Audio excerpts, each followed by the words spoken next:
Hey everyone, welcome back to the channel. Who should you choose? The video series where I go through the prior videos, question and comments, and help you with your HUT lineup decisions. If you want to get your question answered on the next video, make sure you are subscribed with notifications on so you can get your question in there quickly. If I don't get to your question, just come check me out on Twitch, twitch.tv/nosleeves12. I'd be happy to help you. I apologize if I can't really talk very well. My mouth's frozen, just came back from the dentist. So there's that. But let's get into the prior videos, questions, and comments, and see what you guys are wanting to know. All right, Bruce says, thanks for the good work. Any idea what the play is with the bronze, silver, live moments collectibles? I've stacked up quite a lot of them as the trade-in sets are hard to work out the value of. I don't know what packs give based on their names. Is it only just to dump all into diamonds and get the top pack? Honestly, that's the simplest thing. Their implementation of this has been kind of a disaster. Something that I've talked about. It feels like there is a new content team, and it feels like they are trying to really change things up, like really implement some change in content. The issue is the tech that they have available to them has been an issue for about 10 years now in HUT, and you can't reinvent the wheel. I feel like the last content team had just kind of maximized all that they were able to do, and this isn't on the live content team in terms of that aspect of it, but the collectible system is just so confusing. Honestly, the easy ones to go for would be the mega players pack. Mega players pack will give you 30 players. Any pack that says players pack is probably what you want to focus on, because that will guarantee you at least players you can use. But yeah, here diamond is safest. Rio says, hey, Sleeves, two questions. 83 equals one collectible, 84 equals two, which makes sense since 84s are twice the cost of 83s. Why are 85s twice the cost of 84s when they only give three collectibles? Are 84s and 83s better to buy than 85s? The reason being is I believe the 85s will also give you like a pack included, and that pack has value. Not a lot, but it has value. What are your favorite underrated MSPs? Personally, Prototype Marner somehow always gets tons of points for me, and Headliner Fox has always been a solid top 4. Seems like they never got much love. Yeah, they weren't really deemed like meta, and which is so annoying. But that's the reason on the 85s. You can usually find them for like the cost, but in terms of underrated MSPs, I really, because I'm free to play this year, I really am super careful about it. Like, I think Kuznetsov from the Headliner event, well, he wasn't the underrated one, was such a good card. I'll be honest with you, John LeClaire isn't an MSP. He's a team builder, though, and he's probably, like, the least popular one to make. He has been super surprising for sure. I've seen that Fox quite a bit, though.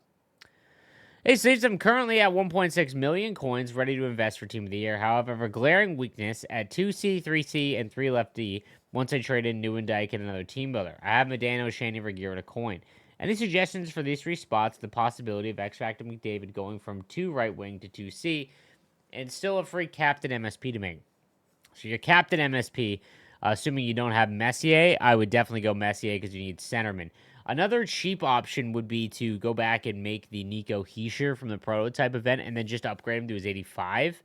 In terms of left-handed, I don't know if you mean left-handed defenseman or like a left defense where you play a righty. Like Juracek would be a good one. Ace Sleeves, trying to get my next. Also, if you don't want to go the MSP right, you go like Noah Dobson. There's like 800 Noah Dobson cards. So, Ace Sleeves, trying to get the next 90 team builder, and I'm trying to decide what best course of action. I currently only have Medano, but I also have Newendike and Breezewell in my lineup. Breezewell is currently my number 1 right-handed defenseman. Joe is my 2 seat. I have enough to make one more 87 right now, and I'm not far off away from my second one. I'm thinking that I could use Breezewell now with the one I can make and replace him with a coin. Yes, that is a great switch. A coin has felt very much like Breezewell has. Otherwise, I'm torn between Shaney and Leclerc. I feel pretty good with all my right-handed wingers. I don't feel bad about any of my left-handed wingers. But if one was easier to improve, what would it be? Which route would you recommend? I know the lineup description is vague. Just wanted to respect your no teams rule. Appreciate it. Yeah, I definitely would do a coin if your wingers are doing half decent. The coin is a very, very good option. Love the content as always. Question for Team of the Year. I have these 4283s, 4184s, and 800 gold players between 74 and 82. And I have 1.4 million in coins. Do you think I'm ready to obtain all 6 Team of the Year players? I think you are ready to obtain some grass. But yes, you will be able to make all 16 builders or team of the year players. Hey Slaves, should I power up X Factor Doughty? I really need help with my right-handed defenseman. My highest is 86. It's really expensive. I want to know if it's worth it or not.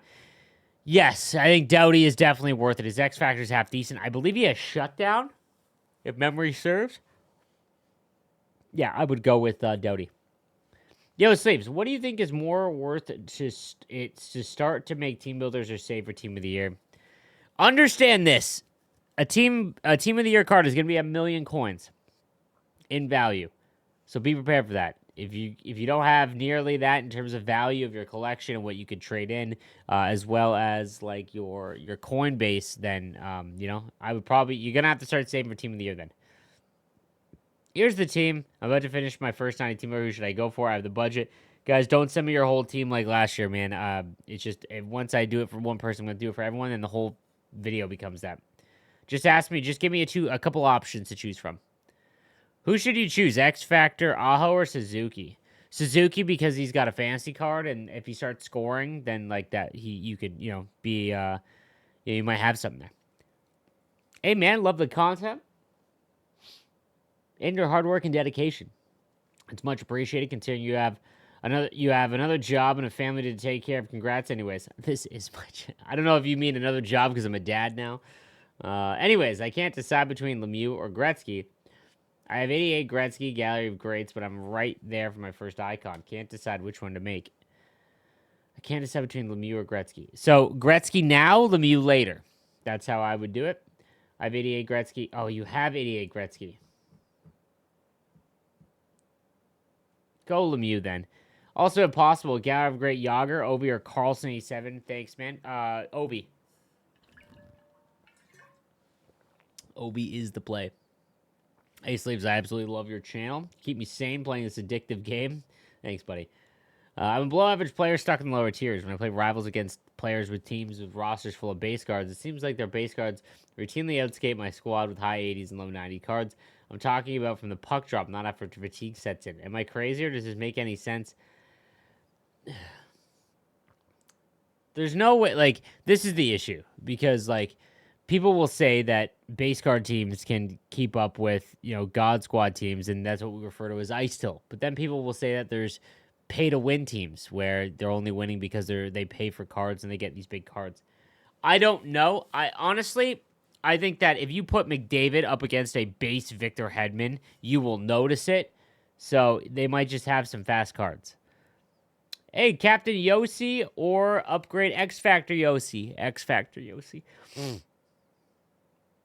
Hey, Slaves, I have the X Factor McDavid in my car. How many coins should I save up to guarantee me both the team of the year? If you have them both fully upgraded, it's probably going to cost you still like 500,000 to 600,000 coins.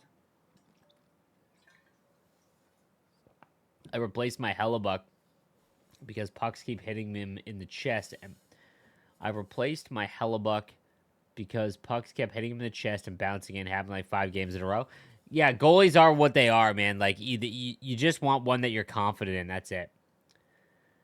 I'm running an Oilers team, and I have players like Ryan Smith, Curry, Coffee. Is Coffee the only player I should continue to upgrade and just save up and buy live moments players like Hyman, Nugent, Kane?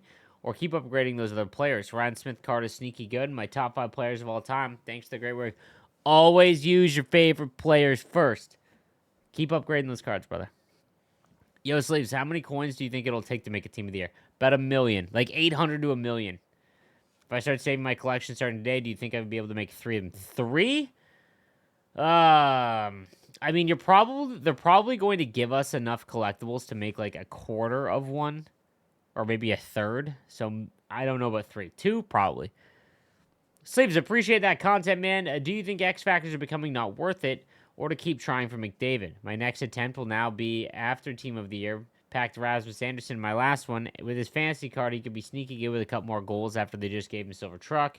Still have Doughty's as well. Probably going to start upgrading and hope for another goal. Yeah, I'd upgrade Doughty.